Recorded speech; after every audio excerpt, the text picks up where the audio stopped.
Hi, Prosperity Team. This is Dr. Money, and I'm coming to you from the prosperity corner of the universe where silliness is sacred and nobody's perfect. I am your POP, your professor of prosperity, and I'm here so that all of our lives can just pop with prosperity. Wow, since I came out here, the sun just moved right into my face. So I got my hat down a little bit so that I can talk to you. Now, remember in my opening, I always say where silliness is sacred and nobody's perfect. So what that means is that we all make mistakes. I was talking to a friend of mine today, and he said, where is it that you're moving to in South Carolina? Because we're in Mount Pleasant until our home is built near Summerville, South Carolina. And he said, Summerville, I was there. He said, no, I was in Sumter. He said, that's where I got my PhD, or I did work on my doctorate there. He said, what a mistake. And I said, yeah, that happens. He says, yes, I've made a lot of mistakes. And I love that conversation because often in the positive thinking world, we pretend like there aren't mistakes.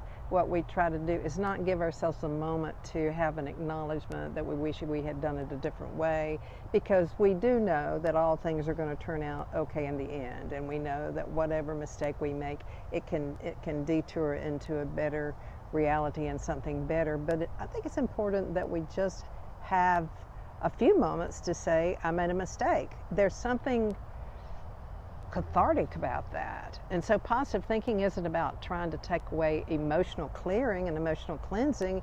It's about saying, well, in spite of the fact that I made a mistake, I know that things are going to turn out okay. Not, well, it's not a mistake because there are no mistakes.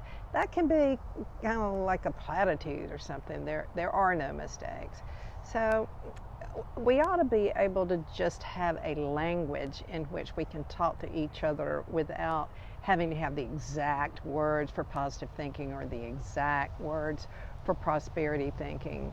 I like the way that Florence Scovil Shinn did that. Her affirmation is, I call upon the law of forgiveness. I am free from mistakes and the consequences of those mistakes. I am under grace, not karmic law. Now, isn't that great? She's acknowledging that we do make mistakes. It's like my friend who has a PhD, who is into New Thought, who is into optimism, positive mind sciences. He's been into this stuff forever. But he just said, I made a mistake. And I didn't hop all over him and say, oh, well, I'm sure that it turned out okay and didn't in the end, and can't you see? No, it's just I made a mistake. And then we can close the door, say, and move on to a more powerful position. We don't have to whitewash everything we say, think, and do. And there's still plenty of room for positive thinking or positive mind science and having a bad thought. There's plenty of room for that because we're going to do that. We're going to have those thoughts. And so I would rather operate under grace than karmic law. How about you? Some people say, well, karma's karma. You reap what you sow. But I don't think we always reap what we sow. I don't think that everything that we do negatively comes back to us in a negative way. I think we all live under a certain kind of grace.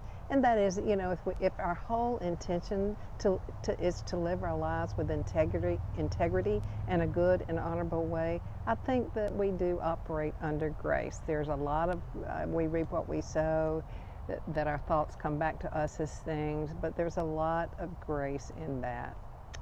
This is Dr. Money. Let's take a deep breath. As we breathe in our good. And as we exhale the good for all others. I'm laughing because I breathed in and I could smell that somebody was cutting the grass in the neighborhood. So that's why I'm laughing about that.